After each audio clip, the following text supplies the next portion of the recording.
Hello, everyone, and welcome to the 2020 Ledgestone Insurance Open presented by Grip Equipment. Terry Miller, the disc golf guy, at the Northwood Gold course, and joined by none other than Paul Ulibarri. Uli, we've got some bonus footage coming at these guys. Thanks for joining us. How you doing?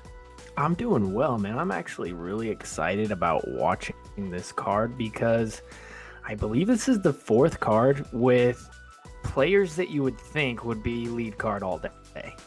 Well, who's got time for that? You're on the lead card. You and Kevin Jones and Greg Barsby. I mean, finally, you can pay a little attention to some of those guys way back on the fourth card. Everybody needs some camera time. Everybody needs some camera time. Well, spread a little love around. Well, this is hole one. We're at the Northwood Gold course. And I'm going to... From Limestone, Tennessee, Chris Dickerson. Sorry, I wanted to stand down as we hear some of these player announcements. Chris Dickerson sits at 4 under, as does Andrew Marwede, and then Harbolt and McBeth both at 3. And what do you think of a roller off the tee here? You know, that's actually my play as well. I think it's a pretty good play because if you throw it correctly, the shape of the sidearm roller really sets up well for this. As we see Chris try it, and it looks like Marwede might be giving that same shot a go here.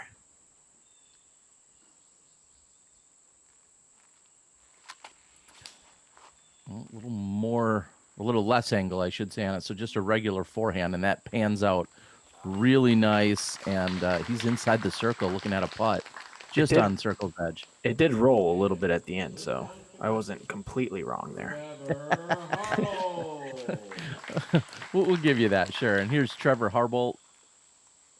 Also throwing a sidearm roller with my prediction before. I'm just kidding. Going with the flip up, and it's out and it's in the open. That should be an easy up and down, but certainly not parked. That is such a tight gap right there going through the middle, and that's, I think, why some people do decide to throw the sidearm or the sidearm roller is because missing by a couple inches on this inside line, I mean, it just smells bogey. A line I hear all the time is get skinny, and I feel like in this case, if you're throwing it on an angle, vertical as opposed to throwing it flat, you got a better chance to get through there, unless you're McBeth and you're 15 feet away. Yeah, I feel like you're talking about a guy who doesn't really care how big the gap is. And Dickerson, a little bit short, maybe tentative, knowing that there's a big drop off behind there, but a little bit short. Here's a guy who's known for not being tentative at this distance. So let's see how aggressive Trevor decides to. Really good run just off the front of the cage. Yeah, and that's a pretty heavy slope behind there. So he misses metal there, and it could be 3-putt all day. Dickerson's approach is just behind the circle. And off the top, what are you kind of mentally thinking about opening up this round with a bogey? What do you think maybe is going through his head? It's not really the worst case scenario because you'll see a lot of 4s on this hole, and you're not going to see a lot of 2s. So you're really losing 1 stroke to the field. Like right there, Andrew has a beautiful drive, doesn't lose 2. He loses 2 to Paul here. So you're kind of thinking, yeah, that obviously that sucks, but if he can get a good birdie on the next hole or a par, you can kind of start gaining momentum again. So I'd rather take a bogey on the first hole than the 18th hole. Very valid point. And with that, Chris Dickerson will fall back to the 3 under. So in obviously full disclosure here, as we're looking at the flyover here of hole number 2, this was recorded way back at the event, and it was kind of held as bonus footage. And it's great to have you join me, Paul, so that we can go through it. We're actually in January of 2021. This has been edited since August, and just locking down the right commentary to get it all knocked out. And really off-season content is what this was meant for. And, well, that's why we're here. So things have changed a little in the last few months, including Trevor Harbolt being now sponsored by DGA as opposed to Discraft. Yeah, exactly. A lot of things have changed, but one thing that hasn't changed is Paul still has a pretty good sidearm to this day. It looked like he might have caught a little something maybe late, or was that early, Terry? It was a little late, and as you can see, this hole is so not only difficult to throw, but equally as difficult to cover because you just don't know where that's going. And that comes in and looks like it might have gone past the basket. Wow. And that's super hard to do. I mean, in years past, this was Triple Island, like one of the hardest holes on the planet. So now it's playing as a par 3, and one of the harder par 3s you'll play. But that's this course. It kind of trends in the hard direction. And Dickerson's forehand, just when I was about to say that looks clean, it kind of hits a tree about midway and then stops. Yeah, and that's the thing about this hole is, like I said, in years past, it was a par 4, so you would see a lot of people kind of lay backhand to the top and then pitch down to the bottom for the easy birdie. But now it's making everybody kind of have to play that sidearm turnover to be aggressive and try to push the green. Harbolt trying to do some work. When you're down as low as Trevor is, I mean, just even angle of release is difficult because you need to get it up over the hill, but then you want it to dump down, quickly to the basket. Yeah, and this is a typical spot for the sidearm is you don't get the flex or you get the kick right, and then you're having to kind of scramble from the top down, which, I mean, it's not that hard to get a look, but with a kick or something, you're looking at a 25 to 30 footer, which is not normally what you want for par. Trevor right next to the pin, so he'll be tapping in for what should be a bogey. And this is Andrew somehow got all the way here. He's looking at a birdie.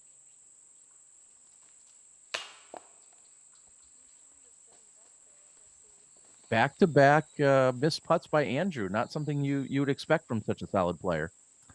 No, but 2 pars, it's not going to kill you.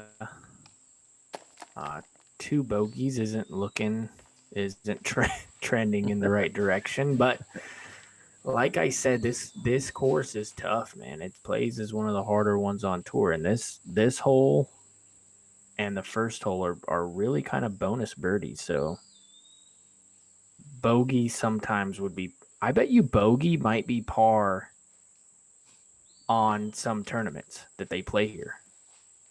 Yeah, and I'll see if I can pull up some of the UDIS stats from back then. As you saw, McBeth not drawing any medal in that really precarious spot he was in. Yeah, that's the tricky thing about this hole is you get stuck up top and then you're just kind of floating down to the green and you're kind of at the tree's wheel. So if you go a little bit past, you're like, okay, I'm inside the circle, but then it's a bit more stressful, like you said on the first hole when you're putting for par instead of birdie, even though really it's this birdie, par, bogey, double bogey, doesn't really matter. It's how many shots you throw, right? That's right. Somehow that all adds up in the end. Yeah, so these it guys does add a little more pressure, Yep. We move over to hole number 3. This is a unique hole in that it's actually a combination of a few previous holes in the past. So the old pin used to be just to the left, but now we're moving and pushing it all the way back, and you have to love how this green looks here on this hillside, don't you? Yeah, it looks great. And a funny thing about this is somebody recently I saw in some comments, and you'll think this is hilarious. They said, yeah, this is a double up hole. And so the person said, oh, so is it a par 6? Because you're doubling up 2 par 3s. I'm like, well, no, not exactly, but that's pretty funny. It may play like that, as we saw Andrews kick down and to the left. And next up will be McBeth. This is all about hitting that gap and keeping it straight, because something kicking right, just like that, or left, is just jail. Yeah, and as we said on the first hole that we would see a lot of these guys on the lead card, we're quickly finding out why they are not on the lead card. And that's pure, pretty much right up the middle. I mean, if you said, hey, pick a place and land off your tee shot, you'd be happy with that? Oh, absolutely, yeah. Ask McBeth after his tee shot if he'd take it. Good call. And Chris Dickerson off to also a slow start. Back-to-back fours.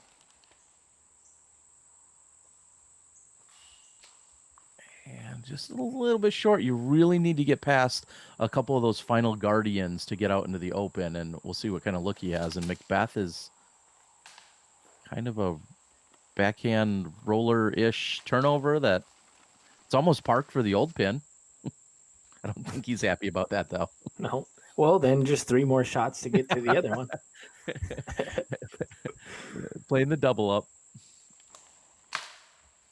Oh, geez. Yeah. Yeah, doesn't get through. That's the story of this course. Off the fairway, you're toast. McBeth's third shot. We'll see if he can keep it. Fights through a little bit of cabbage, and he's going to be really obstructed even from there. Yeah, all these guys are kind of hanging out edge of the fairway, which is very rough. And if we're just calling it like it is, Yuli, it's not often we see our best players in the world struggling. And is that a testament to the course? Is that early goings of the tournament? Because these guys aren't working any magic at this moment. No, but it's also early. These guys are also known for going on 10, 12 hole birdie streaks. So another point is lead card, I believe, was 8 under. So it's not like we're playing a course that you have to shoot 15 down to make any sort of move. 6, 7 down, that's a really good score.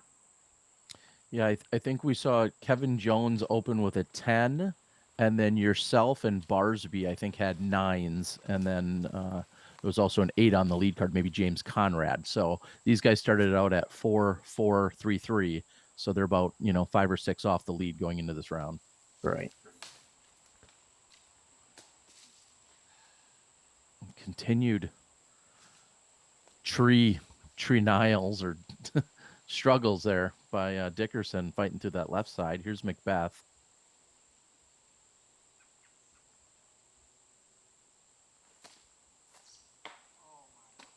Oh, and then hits a tree on the right, kicks him down to the left. And I don't know if that's just making matters worse, but the struggle is real. Yeah, and here's Marwede and more weeds. Oh, more weed? I don't know. We'll give you that one. Now, here's McBeth. I've lost count. This might be for a 5 or this is for a 5. So if he can make this, it's birdie on both holes put together. But he's gonna have to settle for the par.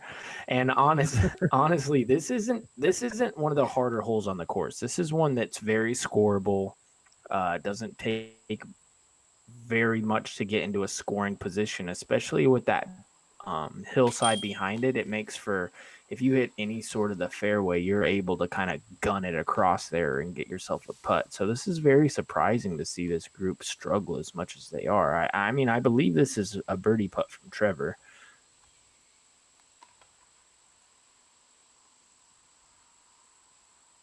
Uphill, a little bit of a straddle. Can't tell just how much that tree really is obstructing his view.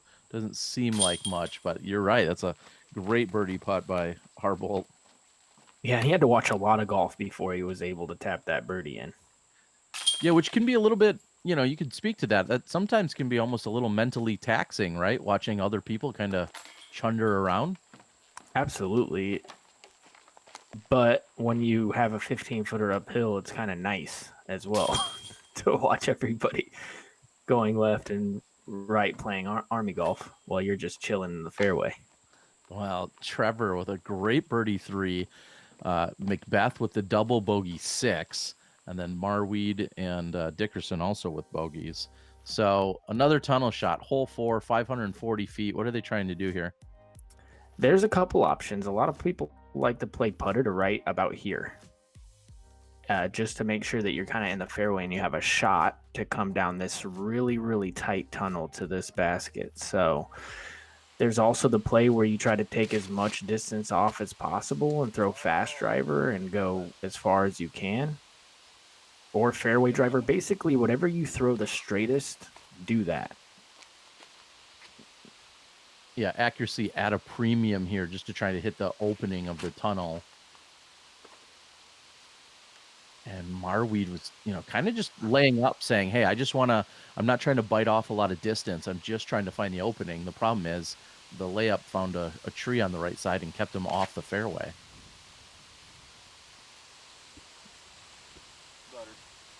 And Trevor says it best there. Butter right down the middle.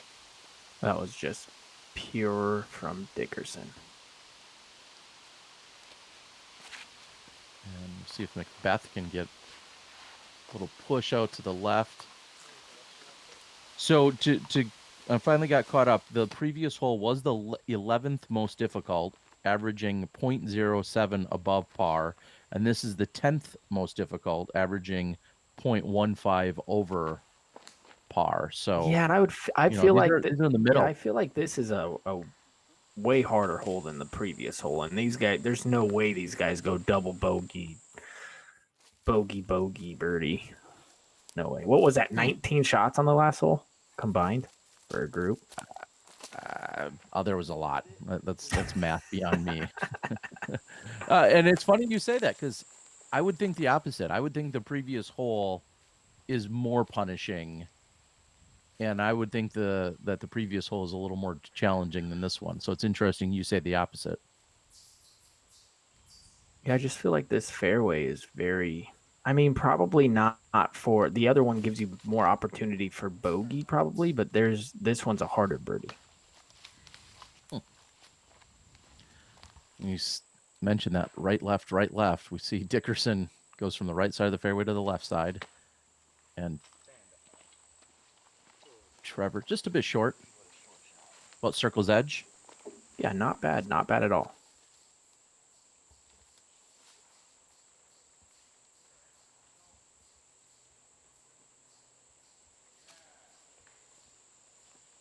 And trying to do a little bit of work also just inside the circle for Dickerson. Yeah, interesting when you see this hole and it says 47% of the field takes a par.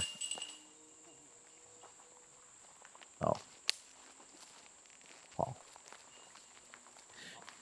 So he doesn't always cash those in, huh? No, I mean, he's definitely not automatic. Even though it seems like he is. Trevor, on the other hand, is automatic, apparently. Yeah, he's got to be feeling it. I mean, back-to-back birdies while he's watching everyone else struggle. Really, two solid holes there. And that was a good scramble from Chris, leaning out with the sidearm, so showing some nice touch, making that fairway nice and big, using that right to left drift into the green, and then cashes the putt. That's nice. Yeah, doing a little bit of work for the par, but 354 feet. This par 3, hole number 5, is this one's no joke either.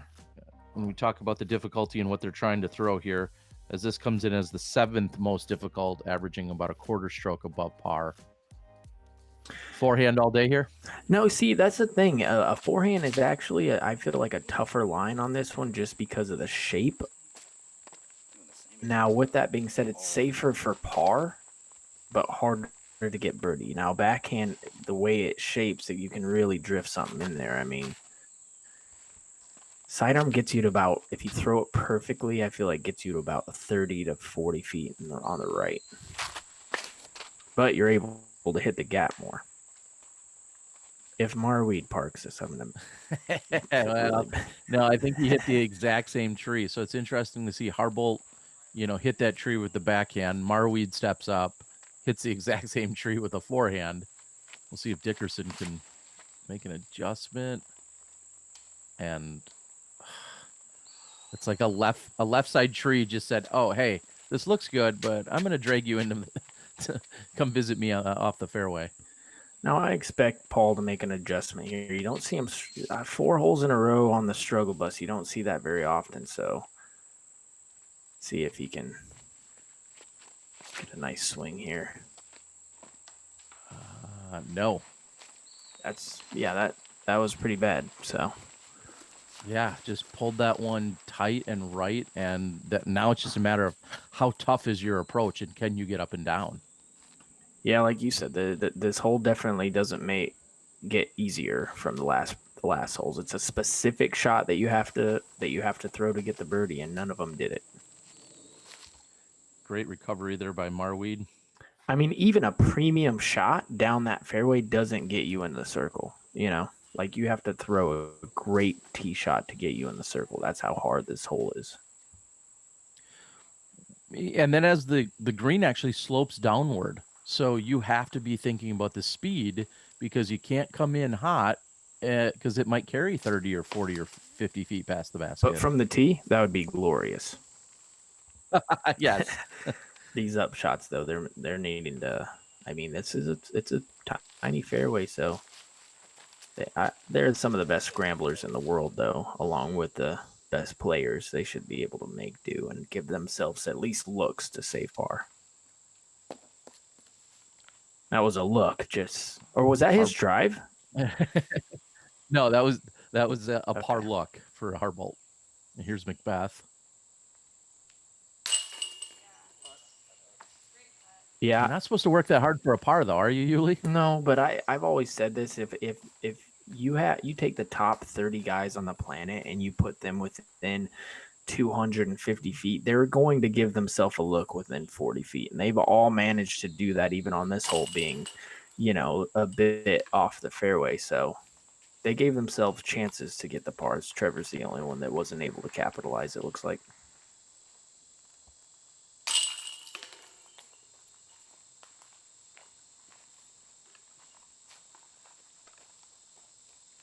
And hence the 3.27. I think with these 4 guys playing it, it comes out to 3.25. So this whole play, these guys played it right on the mark. As we move over, we have a little bit of an opening. Uli, hole 6, 370 feet, still a very low ceiling, but there's not a million trees on this hole. There's not, but with the trees being gone, it makes up for, like you said, with the ceiling, with the height that's required to get this one close. I've seen rollers on this. I've seen sidearm rollers, backhand rollers. It looks like Andrews might be going just sidearm air shot, which is really bizarre. He gets a double kick. Haven't seen that one yet. Yeah, that was. I mean, just trying to play that low skip shot, and he's going to be in the fairway, and that's going to look like a layup from there. Here's Dickerson going low to the right. Yeah, I saw a few players playing this line, and this will make sure to beat the first couple trees, which is kind of guaranteeing you to get par. Now, the aggressive line is to the left of that second tree, low ceiling with kind of a baby turn. Let's see if McBeth, it looks like McBeth might be lining up that one. Baby turn, flex through, and then skip up there towards the basket. You said baby twice. You're not indicating, you're not hinting at any McBeth news here in the off season, right? No. We could start that rumor though. We might as well, yeah. McBeth's having a baby. I said it. So McBeth not quite low enough to make it through the tunnel. Trevor, great adjustment if it stays clean, and he also hits a tree. Yeah, this course does that to you. It just doesn't let up because it requires a exact shot. Like, you're not able to kind of finicky throw, miss your line barely, get to 40 feet, make a putt for birdie. This course requires you to throw certain shots, demands you to execute them, and if you don't, you're scrambling for par. Chris looks a little dejected, I think would be the right word, as Andrew's long-range birdie attempt is short. Here's McBeth from probably 55.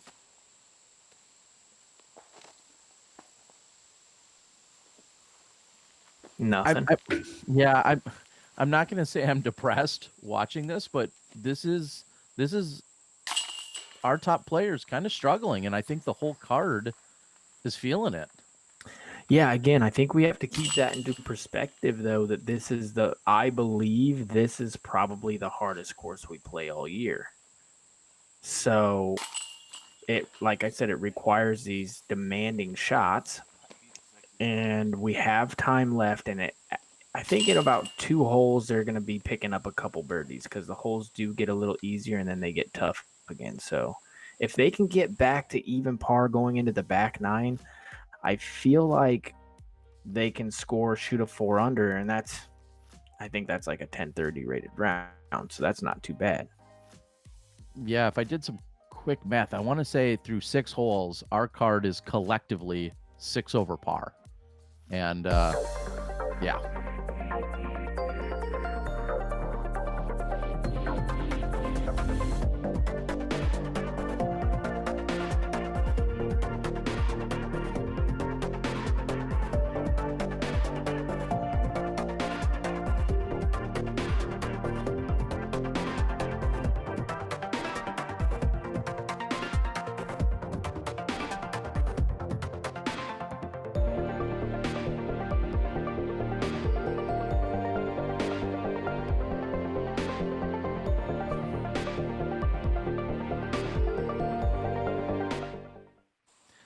Of course, big shout out Disc Golf Network.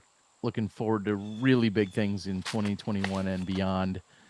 And I'm looking forward to some birdies here yet in the 2020 Ledgestone Insurance Open. This is not a hole that's going to grant you that wish, typically. Even though Marwede throws an amazing sidearm. I mean, that is a tough distance to get with a sidearm, and then that shot shape just really isn't there either. That's pretty impressive.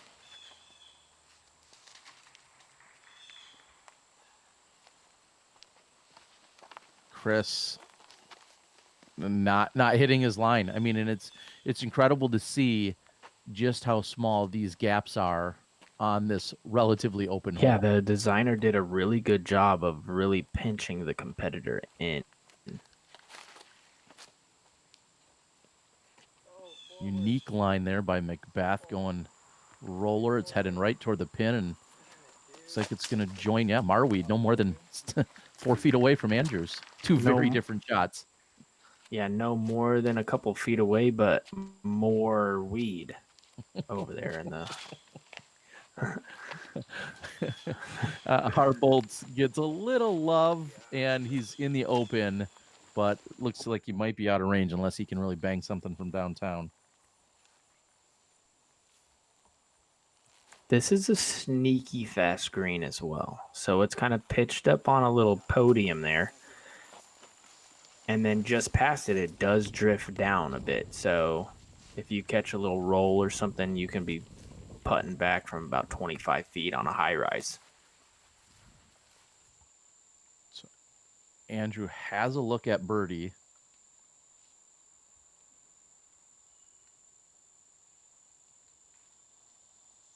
Yeah, I can't say enough about that. I mean, that sidearm to get to there, that line just, I mean, I know I can't do it. There's only, I bet, a handful of people who can throw righty sidearm to that, to get to that spot. And he still had to earn it from about 25 feet. McBeth from, like we said, almost an exact same distance, a little bit maybe goofier stance for him. He's a little more pinched or obstructed on his left side. Yeah, it looked like he wanted to stand upright, and then he finally decided to go to the knee, and that was the right decision. Makes a nice birdie. 71% of the field took a 3 here. So, not a lot of fluctuating. It averaged over par at 3.06 on the weekend, but 71% of the players took the 3. Yeah, it was a low ceiling. I mean, you saw a sidearm get there and a roller. Like, you're never going to see another. I bet you Marwede doesn't birdie it again with that sidearm. Well, he'll have to wait till 2021. Here's hole number 8, a par 4. This is one of the few holes that is almost unchanged over the last 5, 6, 7 years we've been at this course. Great shot that brings you kind of back to the parking lot.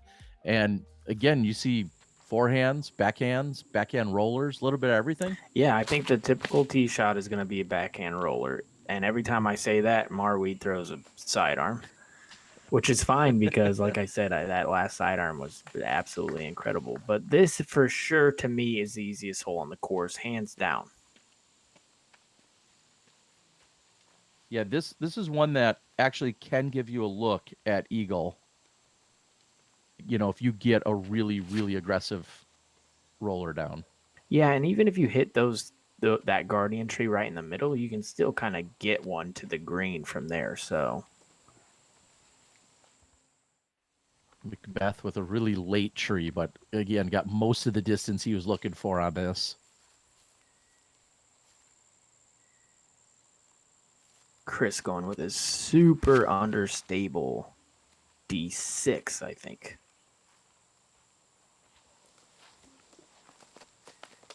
Yeah, that's an incredible roll. The grass is a little bit longer than usual out here during this particular year, but that was an incredible roll, and he should have an easy up and down from there.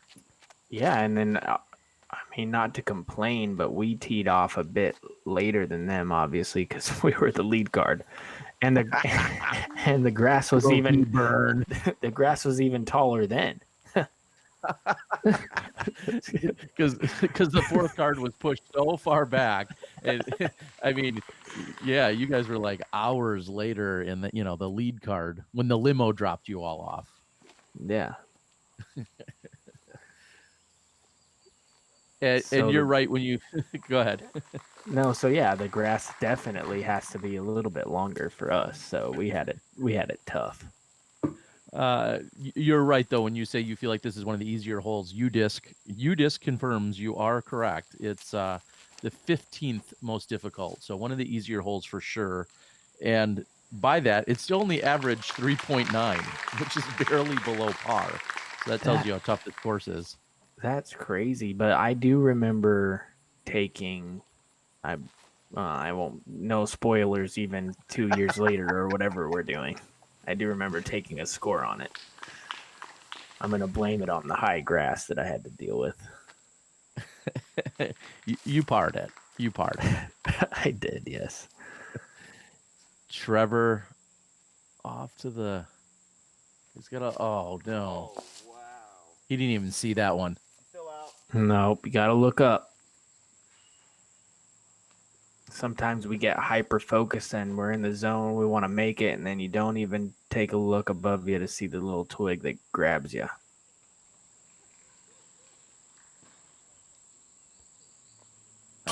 Bang, bang. Good recovery.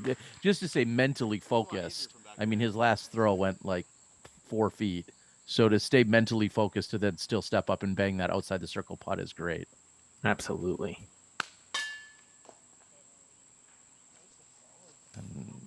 Not so much for McBeth right on circle's edge.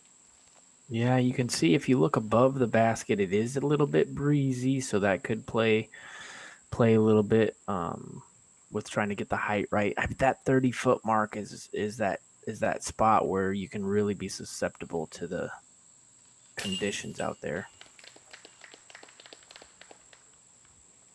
Chris fights himself back to 2 over par, which is not something you'd hear me say all too often.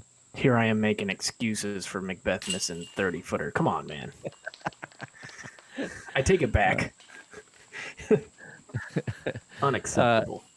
Again, Chris is 2 over through the front 8, 2 over on this round, and Marwede will push to 1 under on this round at 5 overall. So, and Harbolt's back to even, and McBeth is still 1 over on the round. And hole 9, our last hole of the front 9, 321 feet. Come on, tell me this one's a little bit easier for you. It is. This one's pretty easy to get a look, especially for this card. The only person I think is going to have a bit extra trouble would be Harbolt, who's known for throwing mostly backhands. But if Andrew Marwede can throw that crazy little flippy sidearm thing he did back there. Stockheiser with the sidearm should get him a look.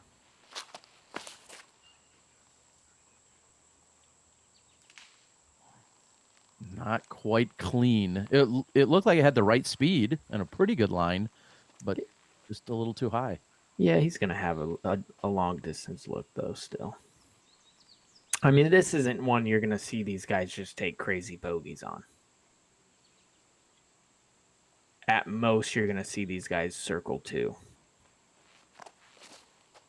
Let's see if Dickerson. I don't know if that turned over, if he just flipped his wrist or missed his line entirely. I don't know what happened there. Yeah, these guys are making me sound just not like a good commentator. So they need to They need to do better. Yeah, do better, please. Come on, Paul. That looks a little tight, but he got like an anti-skip, which will at least put him in good position. Yeah, now Trevor's just gonna park it after I was like, this guy's gonna have a tough time with the backhand, and all the sidearm players kind of falter, and Trevor peers it through. He didn't quite peer it, but he didn't get hung up by the tree, so he is looking at a very short birdie putt. And to the miss that Chris Dickerson had, this is kind of the miss. So you want to kind of take it wide to beat the trees on the inside. And when you do that, those limbs are pretty low. Andrew from outside circle 2. Yeah, long look. Nothing to write home about, though. McBeth from 36. There it is. Hey, why didn't you do that on the last hole? That's what I hear. That's what I hear all the time. And as you called it, you predicted it. Harbolt would be parked with his backhand. And Uli, we're going to close things out. I got to thank, of course, the Disc Golf Pro Tour. I got to thank Dustin and Paul, who are out there hustling around and capturing their footage. This is early in their filming career. So thank you guys so much. Uli, I hope you join me for the back 9 of round number 2 here at the 2020 Ledgestone Insurance Open presented by Grip. I'll see you there. All right, guys. Again, thank you so much. Thanks to Nate Heinold and the Pro Tour. And we'll see you guys for the back 9 in just a minute.